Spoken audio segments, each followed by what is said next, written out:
ലോകത്തിൻ്റെ അധികാരിയെക്കുറിച്ച് പറയാം. ഇപ്പം നിങ്ങൾക്ക് ഞാൻ ഇടയ്ക്ക് പറയുന്ന ഉദാഹരണമാണ്. ഇപ്പം നിങ്ങൾക്ക് നിങ്ങളുടെ വീട്ടിൽ 3 മക്കൾ, ക്ലിയർ അല്ലേ? 3 മക്കൾ. അപ്പം അതിനകത്ത് മൂത്ത മകൻ താമസിക്കുന്ന, അവൻ കല്യാണം കഴിച്ചു. അപ്പോൾ അപ്പനോട് പറഞ്ഞ് എനിക്ക് 10 സെൻറ്റ് സ്ഥലമേ ഉള്ളൂ. അപ്പനോട് പറഞ്ഞ് എനിക്ക് വീട് വെക്കാൻ സ്ഥലം തന്നെ 3 സെൻറ്റ് സ്ഥലം. അപ്പോൾ 3 സെൻറ്റ് സ്ഥലത്തിന് അവൻ ഓഹരി അവകാശമുള്ളതാണ്. പക്ഷേ അപ്പം പറഞ്ഞ് ഇളയവളെ കെട്ടിക്കാനില്ലേ, 3 മക്കളില്ലേ, അനിയനുണ്ട്, ഇനി ഇളയവളെ കെട്ടിക്കാനുണ്ട്. അപ്പോൾ ഇളയവളെ കല്യാണം കഴിഞ്ഞ് നിനക്ക് തരാമെന്ന് പറയാം. അപ്പോൾ ഇപ്പം പോയി ചിറ്റപ്പന്മാരെ കണ്ട് വട്ടിസൊക്കെ വാങ്ങിച്ചു കൊടുക്കും. ചിറ്റപ്പന്മാർക്കും എല്ലാവർക്കും കള്ളൊക്കെ വാങ്ങിച്ചു കൊടുത്ത് അവരെ സെറ്റാക്കിയിട്ട് അവർ ചിറ്റപ്പന്മാർ വന്ന് പറയും, ചേട്ടനോട് പറയും, ചേട്ടാ എന്താ പരിപാടിയാണ്, അവന് ലോൺ കിട്ടണ്ടേ, അവന് സാലറി സർട്ടിഫിക്കറ്റ്, ഇപ്പം അവൻ പഠിച്ച് ജോലി വാങ്ങിച്ചു, ഇനി അവന് ഒരു സാലറി സർട്ടിഫിക്കറ്റ് കിട്ടണമെങ്കിൽ അവന് ലോൺ കിട്ടണ്ടേ. അപ്പോൾ ലോൺ കിട്ടണമെങ്കിൽ അവൻ്റെ പേര് സ്ഥലം വേണ്ടേ, ചേട്ടൻ കണ്ട് എഴുതി കൊടുക്കാൻ പറയും. അപ്പോൾ എല്ലാവരും വളഞ്ഞു വെച്ച് ഈ മനുഷ്യനെ ആക്രമിക്കണ കാരണം അത് എഴുതി കൊടുത്തു. എത്ര സെൻറ്റ് കൊടുത്ത്? 3 സെൻറ്റ് കൊടുത്തു. ക്ലിയർ, കുഴപ്പമില്ല. അപ്പോൾ അവന് തറക്കല്ലിട്ട് പെര വെച്ചു കഴിഞ്ഞപ്പോൾ ആ 3 സെൻറ്റിൻ്റെ അരികിൽ അവൻ പെര വെച്ചു. വല്ല കുഴപ്പമുണ്ടായി ഇതിൻ്റെ അകത്തെ? ഒരു കുഴപ്പമില്ല. പക്ഷെ ഒരു കുഴപ്പമുണ്ട്. എന്താ കാര്യം? ഈ പന്നി പുറത്തോട്ടിറങ്ങാൻ എങ്ങോട്ടോ ഇറങ്ങും? അവനെ 3 സെൻറ്റ് അരികിലാണ്. അവന് ബാക്കി സ്ഥലം ബാക്കിലിട്ടിരിക്കുകയാണ്. അവന് കഴുകാനും എടുക്കാനും മറ്റു സംഭവത്തിൽ. ഇവൻ്റെ ഈ സ്ഥലം എവിടെ വന്നിരിക്കണത്? ഈ 3 സെൻറ്റിൻ്റെ ഫ്രണ്ടിലാണ്. അതായത് നമ്മൾ പുറത്തോട്ട് ഇറങ്ങി പോകുന്നതിൻ്റെ അരികിൽ കൊണ്ടുവന്നിരിക്കുകയാണ്. ഇവനെങ്ങോട്ട് പുറത്തോട്ടിറങ്ങും? ഇങ്ങോട്ട് ഇറങ്ങാൻ പറ്റത്തുള്ളൂ. ആ സ്ഥലം ആരെടുക്കുമോ? അനിയൻ്റെ സ്ഥലമാണത്. അതാരെടുക്കും? അത് ഇവൻ്റെ കസ്റ്റഡിയിൽ കൊടുക്കാതെ തന്നെ ഇവന് കിട്ടും. എന്താ കാര്യം? ഇവന് ഇറങ്ങാനുള്ള സ്ഥലമല്ലേ, അവന് മുളകുണക്കാനും മീനുണക്കാനും ഒക്കെ ഉള്ള സ്ഥലമായിട്ട് മാറ്റും. ആരുടെ സ്ഥലമാണത്? തന്ത്രപൂർവ്വം അനിയൻ്റെ സ്ഥലം അടിച്ചു മാറ്റിക്കണവൻ. അവന് വേണമെങ്കിൽ, അവന് മര്യാദ ഉണ്ടെങ്കിൽ അവന് ഇറക്കി വീട് വെക്കാം. അപ്പോൾ അനിയന് ആ സ്ഥലം വേറെ ഒരു വീട് വെക്കാൻ പറ്റും. അനിയനെ കൊണ്ട് അവനെ വീട് വെപ്പിക്കാതിരിക്കാൻ വേണ്ടി അരിയിൽ കൊണ്ടുവന്ന് അനിയൻ്റെ സ്ഥലം എന്നാൽ കൈകേറിയിട്ടില്ല. പക്ഷേ അനിയനെ അവിടെ വീട് വെക്കാൻ പറ്റുമോ? വീട് വെക്കാൻ പറ്റത്തില്ല. ഇതുപോലെ അമുക്കിക്കളയും. ഇതിനാണ് ലോകാരൂപി എന്ന് പറയണത്. മനസ്സിലായില്ലേ? ഈ ലോകാരൂപി സഹോദര സ്നേഹമില്ലാത്ത, സഹോദരനെ വഞ്ചിക്കുന്ന, വീട്ടിൽ നിർത്തി തന്നെ അവനെ പൊളിക്കുന്ന സംഭവമില്ല, ജീവനോടെ പൊളിക്കുന്ന. ഈ പശു അറവക്കാർ ചെയ്യണത് ചത്ത് കഴിഞ്ഞാൽ പശുവിനെ പൊളിക്കത്തുള്ളൂ. ചില അറവക്കാർ വീട്ടിൽ നിർത്തി ജീവനോടെ അനിയന്മാരെ പൊളിക്കും, അല്ലെങ്കിൽ ചേട്ടന്മാരെ പൊളിക്കും. ഇതിനാണ് ലോകാരൂപി എന്ന് പറയണത്. ഈ ലോകാരൂപിയെ പുറന്തല്ലാതെ നിന്റെ ഉടമ്പടി വേഗത്തില്ല. ദൈവ പൈതലേ ശ്രദ്ധിക്കട്ടെ. അതുപോലെ നിബന്ധിക്കുന്നതാണ് സാത്താൻ. പെട്ടെന്ന് സാത്താൻ നിബന്ധിക്കണമെങ്കിൽ എന്ത് ചെയ്യണമെന്ന് അറിയാമോ? സാത്താൻ അടുത്ത കൊല്ലം പോയാൽ മതിയെങ്കിൽ കുഴപ്പമില്ല. പെട്ടെന്ന് സാത്താനെ കളയണമെങ്കിൽ ഇടിമിന്നൽ പോലെ. ലൂക്കാന്റെ സുവിശേഷം 10:18 ശ്രദ്ധിക്കട്ടെ. ഹല്ലേലൂയ. ലൂക്ക 10:18 അവൻ പറഞ്ഞു, സാത്താൻ സ്വർഗത്തിൽ നിന്ന് ഇടിമിന്നൽ പോലെ നിബന്ധിക്കുന്നത് ഞാൻ കണ്ടു. അപ്പൊ സാത്താനെ വേണമെങ്കിൽ നാളെയും കളയാം, മറ്റന്നാളും കളയാം, അതുപോലെ തന്നെ അടുത്ത കൊല്ലവും കളയാം. നിങ്ങൾക്ക് ഇഷ്ടമുള്ളപ്പോൾ കളഞ്ഞാൽ മതി. പക്ഷേ ഇടിമിന്നൽ പോലെ കളയണമെന്നുണ്ടെങ്കിൽ എന്ത് ചെയ്യണം? നിങ്ങൾ ചെയ്യണ തിന്മകളെ പുറത്താക്കണത് അതിനൊരു സൂത്രപ്പണിയുണ്ട്. സാത്താനെ പെട്ടെന്ന് കളഞ്ഞ് പെട്ടെന്ന് ഉടമ്പടി അനുഭവമാക്കാൻ ഒരു സൂത്രപ്പണിയുണ്ട്. ഇടിമിന്നൽ എന്ന് പറഞ്ഞാൽ എന്താണ്? ക്ഷണനേരം കൊണ്ടിരുന്നത്. ഇടിമിന്നൽ പെടയെന്ന് വരും അല്ലേ? ആ സ്വരമല്ല പ്രശ്നം, അതിൻ്റെ സമയമാണ് പ്രശ്നം. ഇടിമിന്നൽ പോലെ പ്രകാശത്തിനേക്കാൾ വേഗത്തിലായി സാധനം വരുന്നത്. അങ്ങനെ ഉടമ്പടി വേഗത്തിലാക്കണമെങ്കിൽ ഒരു സൂത്രപ്പണിയുണ്ട്. എന്താണെന്നറിയാവോ? നിങ്ങൾ ഏത് തിന്മകളാണ് നിങ്ങൾ പുറത്താക്കാൻ ഉദ്ദേശിക്കുന്നത്? മദ്യപാനമോ, മദ്യോത്സവമോ, ആഭിചാരമോ, വ്യഭിചാരമോ, ഏത് തിന്മകളാണ് നിങ്ങൾ ചെയ്യാൻ ഉദ്ദേശിക്കുന്നത്? ആ തിന്മകൾക്ക് വേണ്ടി പരിഹാരം ചെയ്ത ക്രിസ്തുവിൻ്റെ നാമത്തിൽ ചെയ്യണം. അതാണ് 10:17. ശ്രദ്ധിക്കട്ടെ.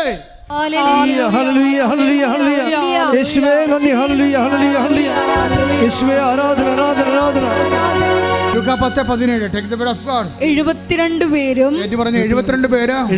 പേരും സന്തോഷത്തോടെ തിരിച്ചു വന്ന് പറഞ്ഞു, കർത്താവേ, നിന്റെ നാമത്തിൽ പിശാചുക്കൾ പോലും ഞങ്ങൾക്ക് കീഴ്പ്പെടുന്നു. തിന്മകളെ നിങ്ങൾ പുറത്താക്കുമ്പോൾ ഓർക്കുക, അത് ക്രിസ്തുവിന്റെ നാമത്തിൽ ചെയ്താൽ സാത്താൻ ഇടിമിന്നൽ പോലെ വീഴും, പെട്ടെന്ന് സ്പീഡാവും. നിങ്ങൾക്ക് വേണേ സഹോദരനല്ലേ, നമ്മുടെ സഹോദരനല്ലേ, നാളെയും കാണേണ്ടവരല്ലേ, നാട്ടുകാരല്ലേ, നാളെയും കാണേണ്ടവരല്ലേ എന്ന് പറയുമ്പോൾ അവൻ്റെ നാമത്തിലാവും. മനസ്സിലായില്ലേ? ഇതിനകത്ത് കളിയുണ്ട്, കളി പഠിക്കണം, അതിനെ പറ്റത്തില്ല. ഇപ്പോൾ സഹോദരനല്ലേ, നമ്മൾ ബന്ധുക്കാരാകാൻ പോവുകയല്ലേ, ഇപ്പോൾ അവൻ്റെ പെങ്ങളെ കെട്ടാൻ പോവുകയും നമ്മൾ ബന്ധുക്കാരാകാൻ പോണതല്ലേ, അതുകൊണ്ട് നമുക്ക് ക്ഷമിച്ചേക്കാം എന്ന് പറഞ്ഞാൽ ബന്ധുക്കളുടെ നാമത്തിലാവും. മനസ്സിലായ? അതാണ് പ്രശ്നം. നിങ്ങളത് ക്രിസ്തുവിന് എന്ത് നന്മ ചെയ്തിട്ട് കാര്യമില്ല.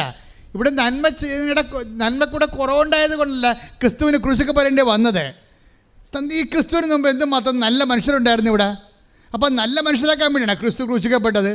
നോ. ക്രിസ്തുവിന് മുമ്പല്ലേ നമ്മുടെ ശിബി രാജാവ് എത്ര മിടുക്കനായിരുന്നു അല്ലേ? ആ കഴുകന് വേണ്ടി അദ്ദേഹത്തിന് തൊടയില മാംസമാണ് കൊടുക്കണത്. അത്രയും നല്ല മനുഷ്യർ ഇന്ത്യയിൽ ജീവിച്ചിരുന്നതാണ്.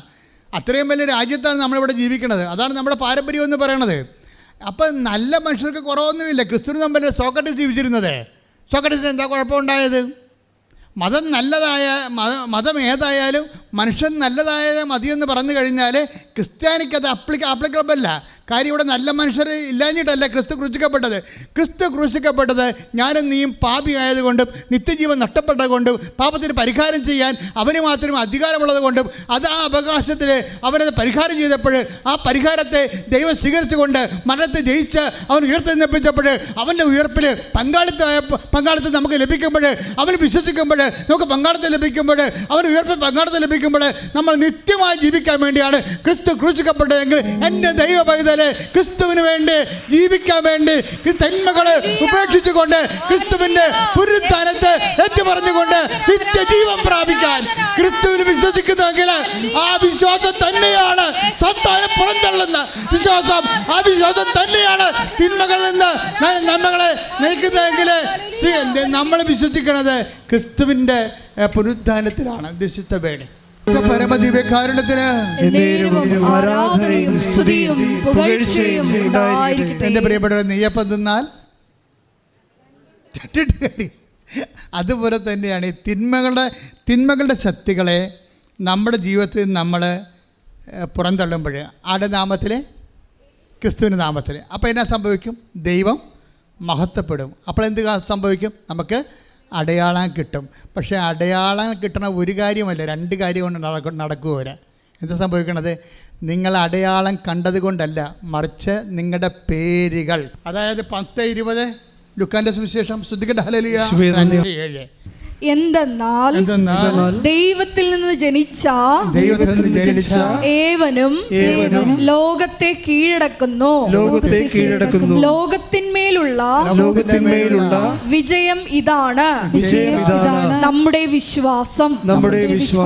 ഇപ്പൊ വിശ്വാസം മൂലമാണ് നമ്മളെ ക്രിസ്തു നേടിയെടുത്ത കൃപയിൽ പങ്കാളിയാകുന്നത്. ക്രിസ്തു നേടിയെടുത്ത കൃപയിൽ പങ്കാളിയാകുമ്പോഴാണ് നമ്മൾക്ക് അടയാളം ലഭിക്കുന്നത്. അടയാളം ലഭിക്കുന്നവർ സംഭവിക്കുന്നത് എന്താണ്? അവർ ലോകത്തിൻ്റെ മേലെ വിജയം കൈവരിച്ചിരിക്കുന്നു. അപ്പോൾ ഒരേ സമയം തന്നെ ആത്മശക്തിയും അതേസമയം തന്നെ അടയാളവും നമുക്ക് ലഭിക്കുകയാണ് ഉടമ്പടിയിലൂടെ. അതായത് ഈ ലെവലിലായിക്കഴിഞ്ഞാൽ ഇപ്പോൾ തന്നെ അഗസ്റ്റിൻ്റെ കാര്യം എടുക്കാം. അഗസ്റ്റിന് എന്താ സംഭവിച്ചിരിക്കണത്? അഗസ്റ്റ് 3 ദിവസം പ്രാർത്ഥിച്ചത് എന്താണ്? കർത്താവിനോട് പ്രാർത്ഥിച്ചത് എന്താ? കർത്താവേ, ഞാൻ ഈ ജയിലിൽ നിന്ന് ഇറങ്ങിപ്പോകും, സമയത്തിന് മുമ്പ് ഇറങ്ങിപ്പോകും. കാര്യം പരിശുദ്ധാത്മാവ് എന്നോട് പറയുന്നുണ്ട്, നിനക്ക് ജാമ്യക്കാരും ഇല്ലെങ്കിലും, നിനക്ക് ജാമ്യം കിട്ടാൻ സാധ്യതയില്ലാത്ത സ്ഥലത്താണ് നീ നിൻ്റെ കേസ് അങ്ങനെ കിടക്കണമെന്നുണ്ടെങ്കിലും ഞാൻ നിന്നെ ഈ ജയിലിൽ നിന്ന് ഇറക്കുമെന്ന് അഗസ്റ്റിനോട് ഈശോ പറയുന്നുണ്ട്. അപ്പോൾ അങ്ങനെ പറയുമ്പോൾ അഗസ്റ്റിൻ പറഞ്ഞത് എന്താണെന്ന് അറിയാമോ? ഞാൻ ഇറങ്ങിപ്പോകുമ്പോൾ കർത്താവേ, നിൻ്റെ ഭക്തിപ്രസ്ഥാനമാണല്ല നിന്നെ ഇവിടെ എത്തിച്ചതെന്ന് എന്നെ ആക്ഷേപിച്ചവൻ ഞാൻ ഇറങ്ങിപ്പോകുമ്പോൾ ജയിലിൻ്റെ വാതിക്കൽ ഉണ്ടാകണം, അവൻ എന്നെ കാണണം. അങ്ങനെ നിന്റെ നാമം മഹത്വപ്പെടണമെന്ന് കൈയിട്ടിച്ച് കർത്താവ്.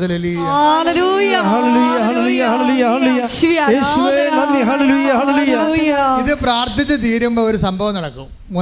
ഈ ജയിലിൽ 3-ാം ദിവസം എന്താ സംഭവിച്ചതെന്നറിയാവോ? ഈ ജയിൽ വാർഡനെ അവിടുന്ന് ആ വാർഡിൽ നിന്ന് മാറ്റും. എന്ന് വെച്ച് കഴിഞ്ഞാൽ അഗസ്റ്റിനെ വേറെ ഒരു ജയിലിൻ്റെ വാർഡിലേക്ക് കൊണ്ടുപോകും. ട്രാൻസ്ഫർ കിട്ടും, ജയിലിൽ ട്രാൻസ്ഫർ.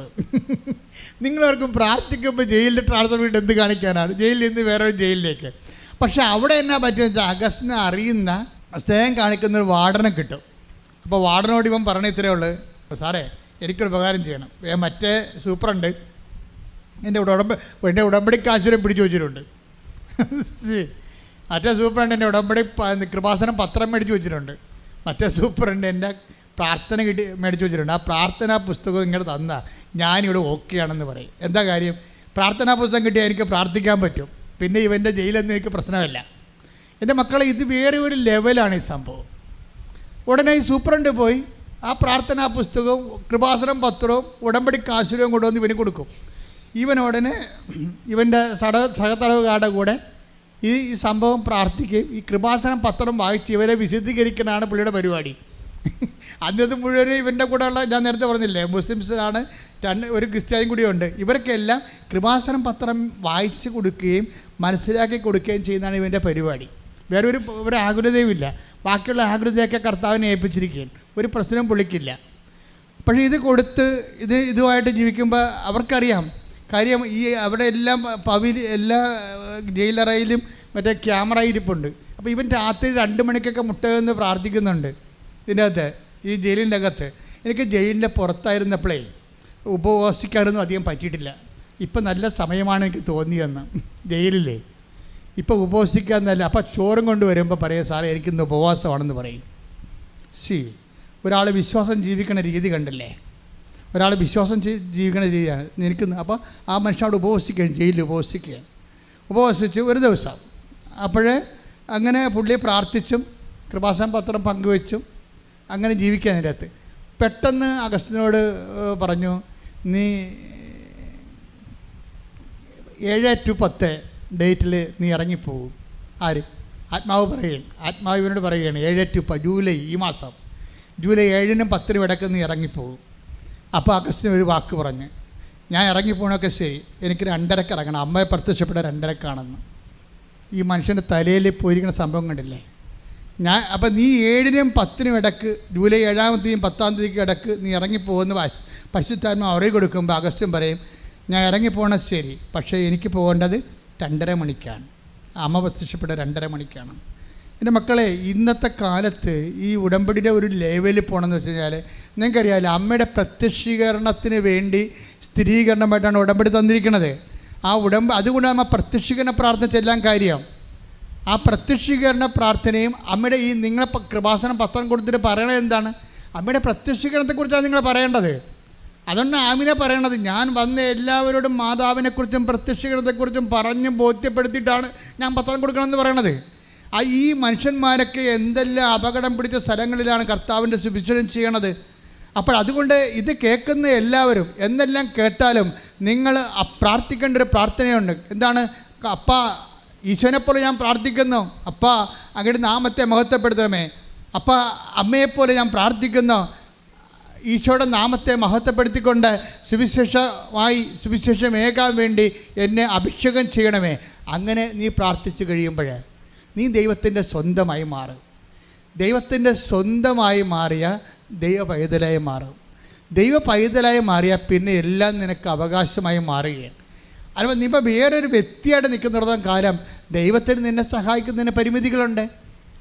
പക്ഷെ നീ ദൈവത്തിൻ്റെ സ്വന്തം മകനായി മകളായി മാറുന്ന മക്കളാണെങ്കിൽ ആരാണെന്ന് അവകാശിക്കട്ടെ.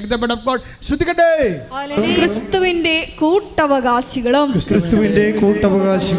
ദൈവത്തിൻ്റെ നാം മക്കളെങ്കിൽ അവകാശികളാണ്. ദൈവത്തിന്റെ അവകാശികളും ക്രിസ്തുവിന്റെ കൂട്ടവകാശികളും. ക്രിസ്തുവിന്റെ കൂട്ടവകാശം എന്ന് പറയുമ്പോൾ എന്നാ ഉദ്ദേശിക്കുന്നത്? എന്തെന്നാൽ, അതായത് ക്രിസ്തുവിന്റെ കൂട്ടവകാശികൾ എന്ന് പറയുമ്പോഴേ ഉദ്ദേശിക്കുന്നത് അവൻ്റെ കൃപയുടെ കൂട്ടവകാശികളെന്നാണ്. മനസ്സിലായില്ലേ? മക്കളെങ്കിലും അവകാശികളാണ്, ദൈവത്തിൻ്റെ അവകാശികളും പിന്നെ ആരാണ്? ക്രിസ്തുവിൻ്റെ കൂട്ടവകാശികളും. നമുക്ക് 2 ആനുകൂല്യമാണ് ലഭിക്കുന്നത്. പൈതലെന്ന് പറയുമ്പോൾ ഒരേ സമയം തന്നെ ദൈവത്തിൻ്റെ അവകാശികളും, ദൈവത്തെ അവകാശമായി നിൽക്കിപ്പിക്കാൻ നിത്യതയാണ് ഉദ്ദേശിക്കുന്നത്. ദൈവത്തിൻ്റെ അവകാശികൾ എന്ന് പറയുമ്പോൾ നിത്യതയാണ് ഉദ്ദേശിക്കുന്നത്. ക്രിസ്തുവിൻ്റെ കൂട്ടവകാശികൾ എന്ന് പറയുമ്പോൾ കൃപയാണ് ഉദ്ദേശിക്കുന്നത്. എന്താ കാര്യം? അവൻ്റെ നാമത്തിൽ വിശ്വസിക്കുന്നവർക്കെല്ലാം, പറഞ്ഞേ, അവന്റെ നാമത്തിൽ വിശ്വസിക്കുന്നവർക്കെല്ലാം കൃപയ്ക്ക് മേൽ കൃപ ലഭിച്ചിരിക്കുന്നു. അവന്റെ നാമത്തിൽ വിശ്വസിക്കുന്നവർക്കെല്ലാം കൃപയ്ക്ക് മേൽ കൃപ ലഭിച്ചിരിക്കുന്നു. ഈ ക്രിസ്തുവിന്റെ കൂട്ടവകാശികൾ, take the word of God, ദൈവത്തിന്റെ അവകാശികളും ക്രിസ്തുവിന്റെ കൂട്ടവകാശികളും. അപ്പോഴേ അതെന്താണെന്ന് അച്ഛൻ പറഞ്ഞത്? അത് അവന്റെ നാമത്തിൽ വിശ്വസിക്കുന്നവർക്കെല്ലാം. യോഹന്നാൻ 1:12. യോഹന്നാൻ 1:12. യോഹന്നാൻ 1:12. അതെ. തന്നെ സ്വീകരിച്ചവർക്കെല്ലാം, പറഞ്ഞ തന്നെ സ്വീകരിച്ചവർക്കെല്ലാം, തന്റെ നാമത്തിൽ വിശ്വസിക്കുന്നവർക്കെല്ലാം തന്റെ നാമത്തിൽ വിശ്വസിക്കുന്നവർക്കെല്ലാം ദൈവമക്കളാകാൻ അവൻ കഴിവ് നൽകി. നമുക്ക് ദൈവത്തിന്റെ അവകാശികൾ എന്ന് പറയുമ്പോൾ ഒന്ന് ദൈവമക്കളാകാനുള്ള കഴിവാണ്. അത് നമുക്ക് കിട്ടുന്ന അവകാശം നിത്യതയാണ്. പിന്നെ എന്താ, ക്രിസ്തുവിൻ്റെ കുട്ടവകാശികൾ എന്ന് പറഞ്ഞിരിക്കുമ്പോൾ എന്താ ലഭിക്കണത്? യോഹന്നാൻ 1:16 ലഭിക്കുന്നത്. Take the word of God. സ്തുതിക്കട്ടെ, ഹല്ലേലൂയ. യോഹന്നാൻ 1:16. അവന്റെ പൂർണ്ണതയിൽ നിന്ന് നാം എല്ലാം കൃപയ്ക്കുമേൽ കൃപ സ്വീകരിച്ചിരിക്കുന്നു. ഗ്രേസ് അപ്പോൺ ഗ്രേസ്, കൃപയ്ക്ക് മേൽ കൃപ. Praise the Lord. കൃപയ്ക്ക് മേൽ കൃപ ലഭിക്കണമെങ്കിൽ എന്ത് ചെയ്യണം? ക്രിസ്തുവിന് കൃപ ലഭിച്ചത് എങ്ങനെയാണ്? ഇതാ ഞാൻ മഹത്വപ്പെടുത്തിയിരിക്കുന്നു, ഇനിയും മഹത്വപ്പെടുത്തുമെന്ന് പറഞ്ഞത് എന്തിനെക്കുറിച്ചാണ്?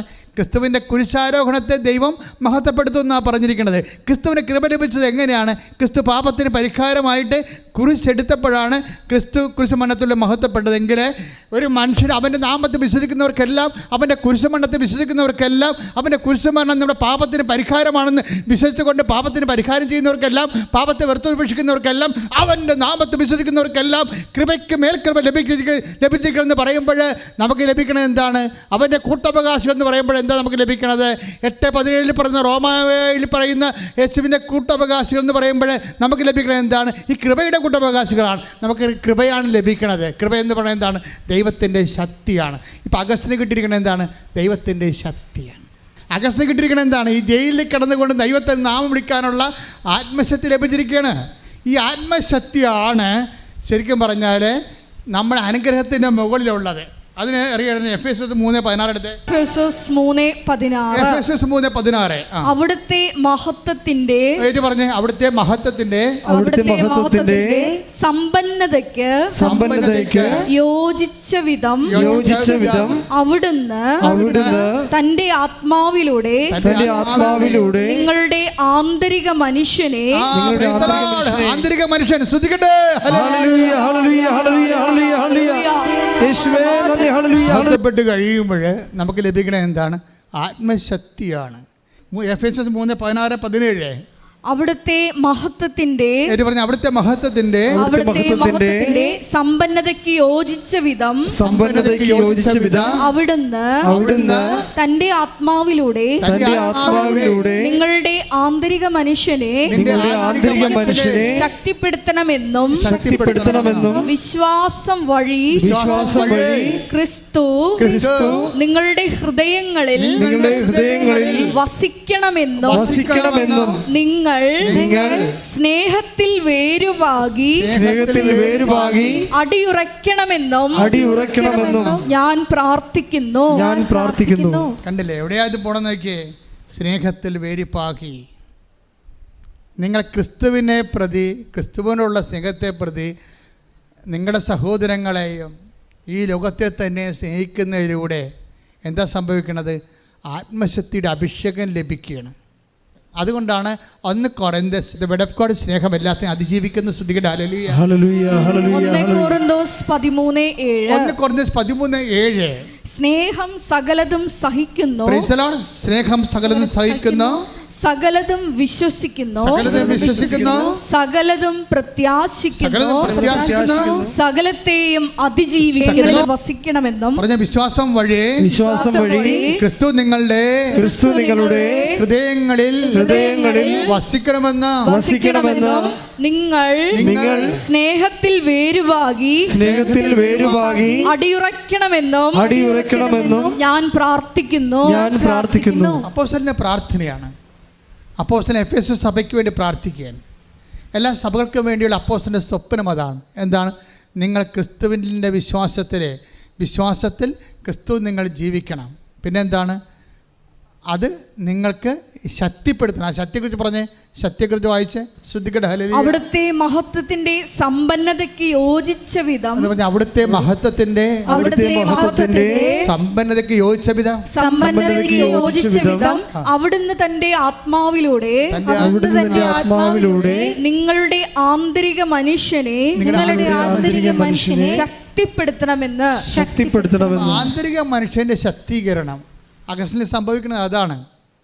എഫേസ്യർ 3:17 പറയുന്ന ആന്തരിക മനുഷ്യൻ്റെ ശക്തീകരണമാണ് ഈ അഗസ്റ്റിനിൽ സംഭവിക്കുന്നത്. എന്താണ്?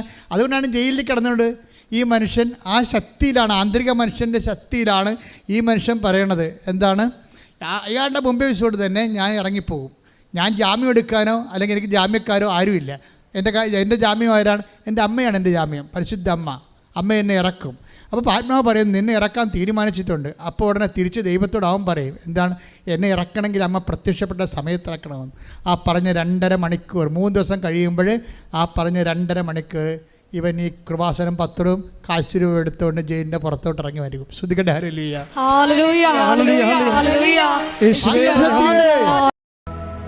എൻ്റെ പ്രിയപ്പെട്ടവരെ, അച്ഛൻ ഓരോ രോഗം ഈശോ കാണിച്ചു തരുന്ന അനുസരിച്ച് കൊണ്ടും മനസ്സിൽ എന്നെ തോന്നിപ്പിക്കുന്ന അനുസരിച്ച് കൊണ്ടും പ്രാർത്ഥിക്കും.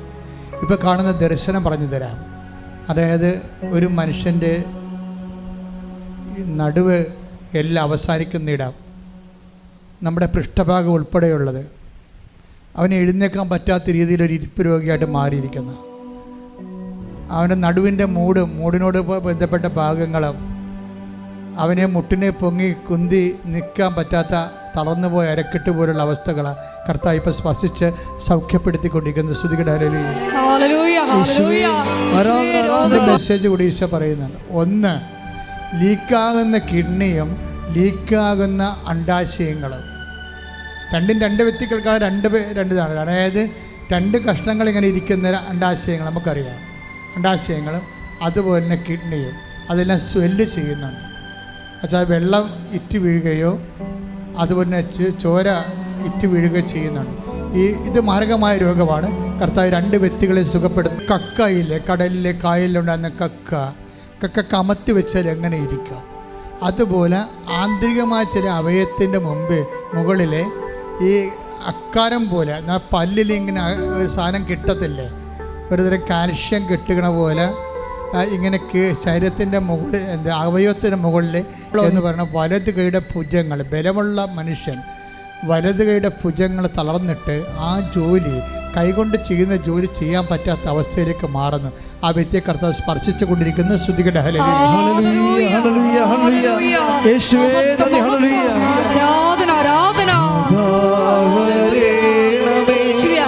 കക്ഷഭാഗങ്ങളിലും പിന്നീട് കക്ഷത്തിൻ്റെ പുറത്തും ഇതുപോലെ വെളുത്ത മുഴകൾ പോലെ, കുഞ്ഞു കുഞ്ഞു വെളുത്ത മുഴകൾ പോലെ, പുറ്റുപോലെ പിടിച്ചു വരുന്ന വ്യക്തിയാണ്. ആ വ്യക്തിയെ കർത്താവ് സ്പർശിക്കുന്നു. അതുപോലെ തന്നെ അതിൻ്റെ കൂടെയുള്ള ഇരട്ട മെസ്സേജാണ്. അതിൻ്റെ കൂടെയുള്ള കത്തി കൊണ്ട്, മീൻ വെട്ടുന്ന കത്തി കൊണ്ട് ആരെങ്കിലും വൈരാഗ്യം കൊണ്ട് വരകിപ്പോയിട്ടുണ്ടെങ്കിൽ അവരോട് ഹൃദയപൂർവ്വം ക്ഷമിച്ച് ആക്രമിച്ചിട്ടുള്ളവർ മാനസാന്തരപ്പെടാനും കർത്താവ് ആവശ്യപ്പെടുന്നുണ്ട്. ശ്രുതികട്ടെ ഹല്ലേലൂയ.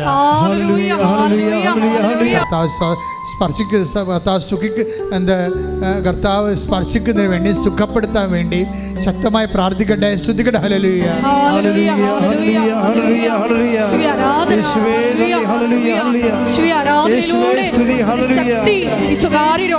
പ്രകടമാക്കണമേ എന്ന് പ്രാർത്ഥിക്കുന്നു. നിലത്ത് കാല് ഊന്നുമ്പോൾ ഇടത് കാല് മാത്രം ഉറക്കും, വലത് കാല് ഉറക്കണില്ല.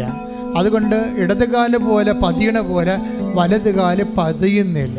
അപ്പോൾ ചിലപ്പോൾ നല്ലവണ്ണം മുറുക്കി ചവിട്ടാൻ വേദന ഉള്ളത് കൊണ്ടോ മുറുക്കി ചവിട്ടാൻ ബലം പ്രയോഗിക്കാൻ പറ്റാത്ത കൊണ്ടോ ആയിരിക്കാം ആ വ്യക്തിയെ കർത്താവ് സുഖപ്പെടുത്തിക്കൊണ്ടിരിക്കുന്നു. ശ്രുതികട്ടെ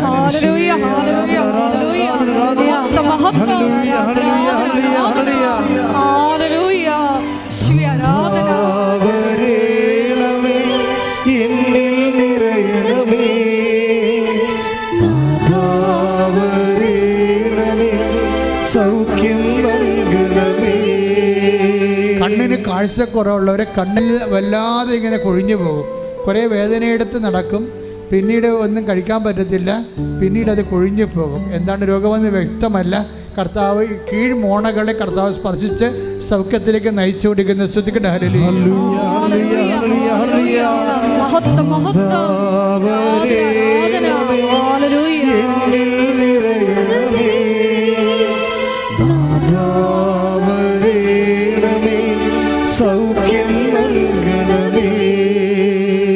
രണ്ട് കൈകളാണ് ശിരസിൽ വെക്കുക. തീർത്ഥാടനത്തിലുള്ളവരും ഓൺലൈനിൽ പ്രാർത്ഥിക്കുന്നവരും നിങ്ങളുടെ 2 കൈകളും ശിരസിൽ വെക്കുക. ഉച്ച മുതൽ ഉള്ളംകാല് വരെയുള്ള വിവിധ രോഗങ്ങളുടെ മേലെ ദൈവിക ആധിപത്യത്തിന് വേണ്ടി പ്രാർത്ഥിക്കുന്ന സമയമാണ്. പരിശുദ്ധ അമ്മയും മാലാഖമാരും രക്തസാക്ഷികളും വിശുദ്ധ രക്തസാക്ഷികളും നമുക്ക് വേണ്ടി പ്രാർത്ഥിക്കുന്ന സമയമാണ്. ഭാഷാപരം കിട്ടുന്നവർ ഭാഷാപരത്തെ പ്രാർത്ഥിക്കട്ടെ, ശ്രദ്ധിക്കട്ടെ. ഹല്ലേലൂയ, ഹല്ലേലൂയ, ഹല്ലേലൂയ. വിശുദ്ധ പൗരോഹിത്യത്തെ മഹത്വപ്പെടുത്തണമേ. കർത്താവേ, സഭയിലുള്ള സാന്നിധ്യത്തെ പ്രകടമാക്കണമേ. കർത്താവേ, നിന്റെ നാമത്തെ മഹത്വപ്പെടുത്തണമേ. കർത്താവേ, നിന്റെ സാന്നിധ്യത്തെ പ്രകടമാക്കണമേ.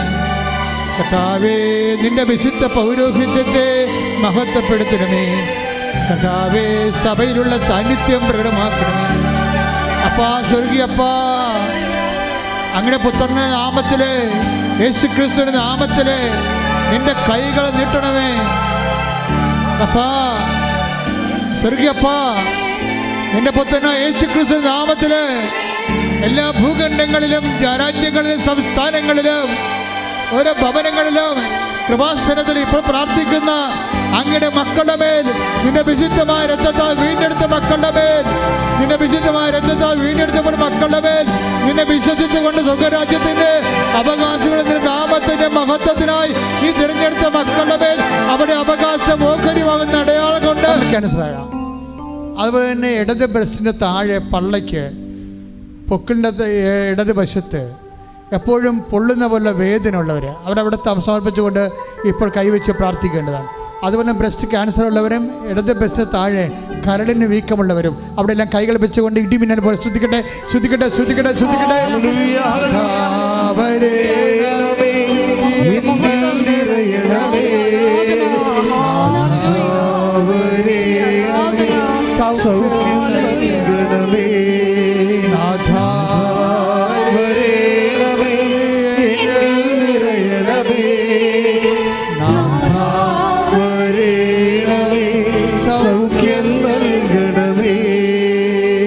മക്കൾക്ക് വേണ്ടി പ്രാർത്ഥിക്കുന്നവരെ, അസ്ഥി രോഗങ്ങൾക്ക് വേണ്ടി പ്രാർത്ഥിക്കുന്നവരെ, അസ്ഥി ഉരുക്കമുള്ളവരെ, തോളിൻ്റെ അസ്ഥികൾ ശോഷിച്ചവരെ, ശരീരത്തിൻ്റെ വ്യത്യസ്ത അസ്ഥികൾ ശോഷിച്ചവരെ, ശരീരത്തിൻ്റെ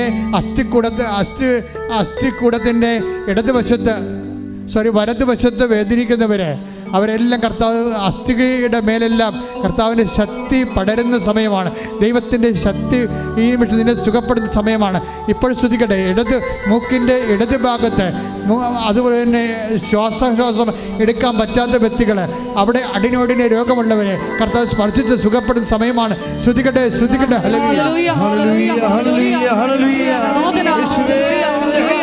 മഹത്വം, മഹത്വം, ആരാധന, ആരാധന,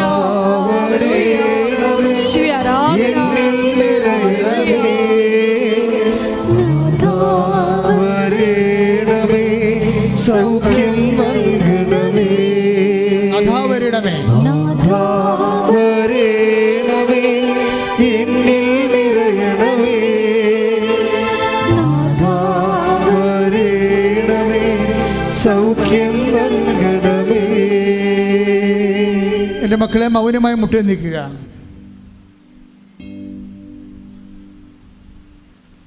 കർത്താവ് നമുക്ക് വചനം തന്നതുപോലെ തന്നെ നിങ്ങൾക്കറിയാം, കർത്താവ് വചനം പ്രഘോഷിച്ച ആ സായാഹ്നത്തിലാണ് അത്ഭുതകരമായ മീൻപിടുത്തം നടന്നത്. ആ വചനത്തെ വിശ്വസിച്ചവർക്കെല്ലാം കർത്താവിൻ്റെ അടയാളം കാണിച്ചു കൊടുത്തു.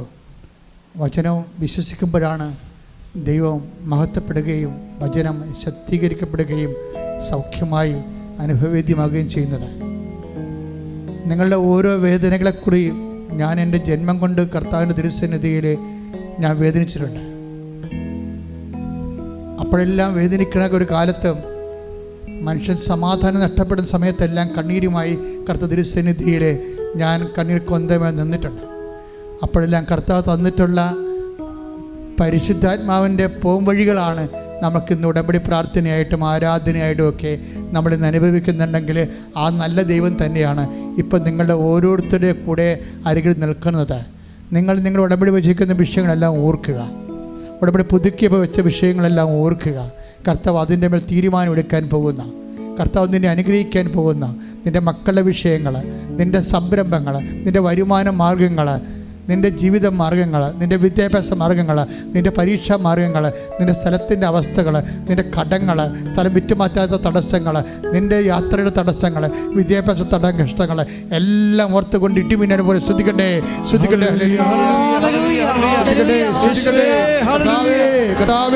നിന്റെ ഉന്നതമായ നാമത്തിന് സ്വന്തം ചെയ്തുകൊണ്ട് അങ്ങയുടെ നാമത്തെ മഹത്വപ്പെടുത്തുന്നത് പ്രാർത്ഥിക്കുന്ന, അങ്ങയുടെ നാമത്തെ മഹത്വപ്പെടുത്തി പ്രാർത്ഥിക്കുന്ന രക്തം മഴ പോലെ കർത്താവേ ഓരോ മക്കളുടെ പേര് തളിക്കപ്പെടട്ടെ. ദോഷങ്ങള് ഈ ധ്യാനം എവിടെയല്ല എപ്പോഴെല്ലാം ആരെല്ലാം കൂടുന്നുവോ ലോകവ്യാപകമായ രീതിയിൽ ഈ ധ്യാനം കൂടുന്ന മക്കളുടെ പേരെല്ലാം, എല്ലാ കുടുംബങ്ങളുടെ പേരെല്ലാം, ജീവിത സംഘടനകളുടെ പേരെല്ലാം, സാമ്പത്തിക കടകളുടെ പേരെല്ലാം, അവരുടെ മക്കളുടെ ദുർനടപ്പിന്റെ പേരെല്ലാം, പൈസായുടെ പേരെല്ലാം, ഒട്ടിച്ചത്തിന്റെ പേരെല്ലാം, എല്ലാ തരത്തിലുള്ള പേരാളുകളുടെ പേരും യേശുവിന്റെ രക്തം പടരട്ടെ. മാർഗ രോഗങ്ങൾ, തീരാവേദികൾ, ജീവിത ദുരിതങ്ങള്, ജീവിത തടസ്സങ്ങള് യേശു ക്രിസ്തു നാമത്തില് മാറിപ്പോകട്ടെ. ഹല്ലേലൂയ, ഹല്ലേലൂയ, ഹല്ലേലൂയ, ഹല്ലേലൂയ. യേശുവേ നന്ദി. ഹല്ലേലൂയ, ഹല്ലേലൂയ, ഹല്ലേലൂയ, ഹല്ലേലൂയ, ഹല്ലേലൂയ. യേശുവേ ആരാധന. അച്ഛൻ ഇവിടെ ഓർക്കാത്ത വിഷയങ്ങൾ എൻ്റെ മക്കള് പരിശുദ്ധയുടെ മാധ്യസ്ഥതയിൽ ഈശോയ്ക്ക് ഏൽപ്പിക്കുക. ഉടമ്പടി ചെയ്യാൻ പോകുന്നവരാകാം, ഉടമ്പടി വെച്ച വിഷയമാകാം, പുതുക്കിയ വിഷയമാകാം. അച്ഛനിവിടെ ഓർക്കാത്ത വിഷയങ്ങൾ, ഇനി ഉടമ്പടി വെക്കാൻ മറന്നുപോയ വിഷയങ്ങൾ എല്ലാം ഇപ്പോഴും സമർപ്പിച്ച് പ്രാർത്ഥിക്കേണ്ട വിഷയങ്ങളാണ്. അപകടങ്ങളിലൊക്കെ പെട്ടുപോയിട്ട് തളർന്നുപോയവർക്ക് വേണ്ടി ഇപ്പോൾ പ്രാർത്ഥിക്കുക. ഇരിപ്പ് രോഗികളായിപ്പോയവർ, ഓപ്പറേഷനിലെ അകത്ത് പ്ലേറ്റ് ഇട്ടിരിക്കുന്നവർ, അകത്ത് കമ്പി ഇട്ടിരിക്കുന്നവർ, എടുക്കാൻ പറ്റാത്ത രീതിയിൽ, നടക്കാൻ പറ്റാത്ത രീതിയിൽ ജീവിതം ഇരുട്ടലായിപ്പോയവർ അമ്മയെ കണ്ണീരോടെ പ്രാർത്ഥിക്കുന്നു. അമ്മ ഇപ്പോഴും അവരുടെ അടുത്ത് ചെല്ലണം. കിടപ്പ് രോഗികളൊക്കെ അവർക്ക് ആവതില്ല. അവർ മറ്റവരുടെ സഹായം കൊണ്ട് അവർ ജീവിക്കുകയും അവരെ നോക്കുന്നവരും മാനസികമായി തളർന്നിരിക്കുന്നു, പണപരമായി തളർന്നിരിക്കുന്നു. അമ്മേ എല്ലാവരെയും അമ്മ സ്പർശിക്കാൻ ഈശോയുടെ ഈ നിമിഷം മാധ്യസ്ഥം വഹിക്കണമേ. എൻ്റെ മക്കളുടെ 41 വയസ്സായിട്ടുള്ള മക്കളൊക്കെ ഇന്നലെ കല്യാണത്തിന് ഇതുവരെ കല്യാണം കിട്ടാതെ വന്നിട്ടുണ്ടായിരുന്നു. എനിക്ക് വല്ലാത്ത വിഷമം തോന്നി. ആ വിഷയമൊക്കെ വീട്ടും ഇപ്പോൾ എടുക്കണം. നമ്മൾ 30 വയസ്സിന് മേലുള്ള എല്ലാവരെയും നമ്മൾ അൾത്താരയിൽ ഓർക്കുന്നു. 30 വയസ്സ് മേലുള്ളവർക്ക് ജീവിത പങ്കാളിയെ കിട്ടാത്തവർ നിങ്ങളുടെ സ്വന്തമാണെന്ന് ഓർത്തുകൊണ്ട് അവർക്ക് വേണ്ടി പ്രാർത്ഥിക്കണം. വല്ലവരുടെയും വിഷയമാണ് എന്ന് വിചാരിക്കരുത്. അവർ കെട്ടാതെ നിൽക്കുന്നത് നമുക്ക് എന്താണെന്ന് വിചാരിച്ചാൽ അതിൻ്റെ അർത്ഥം നിനക്ക് ദൈവസ്നേഹമില്ലെന്നാണ്. നിനക്ക് ദൈവസ്നേഹമില്ലെങ്കിൽ നിനക്ക് ദൈവത്തിൻ്റെ ശക്തിയിൽ പങ്കാളിത്തമില്ലെന്നാണ് ഇന്നത്തെ വചനത്തിൻ്റെ വെളിപാട്. അത് ഓർത്തേക്കണം. അവരുടെ വിഷയങ്ങളെല്ലാം നമ്മുടെ വിഷയങ്ങളാണ്. കല്യാണം കഴിക്കാൻ നിൽക്കുന്ന മക്കൾ, വീട് സ്ഥലവുമില്ലാത്തവരെ,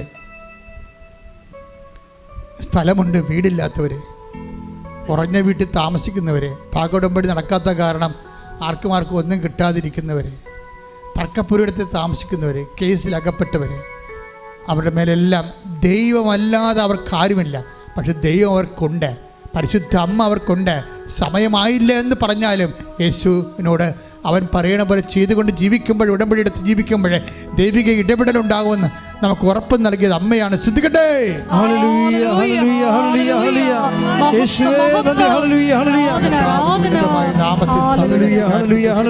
എൻ്റെ പ്രിയപ്പെട്ടവരെ,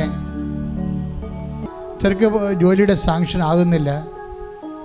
നമ്മുടെ ജീവിതത്തെ നൊമ്പരപ്പെടുത്തുന്ന വിഷയങ്ങളെല്ലാം ദൈവമാതാവിൻ്റെ മധ്യസ്ഥയിൽ ദിവ്യകാരുണ്യ സന്നിധിയിൽ സമർപ്പിച്ച് പ്രാർത്ഥിക്കാം. ഇന്ന് കേട്ട വചനപ്രകാരം ലോകത്തെ കീഴടക്കി തിന്മയുടെ മേൽ വിജയം വരിച്ച് സുവിശേഷ സാക്ഷികളാക്കി ദൈവമഹത്വം കരയേറ്റുവാൻ ഞങ്ങൾ ഓരോരുത്തരെയും അഭിഷേകം ചെയ്യണമേ എന്ന് പ്രാർത്ഥിച്ചുകൊണ്ട് ശിരസ്സ് നമിച്ച് നമുക്ക് ദിവ്യകാരുണ്യ നാഥൻ്റെ ആശീർവാദം സ്വീകരിക്കാം.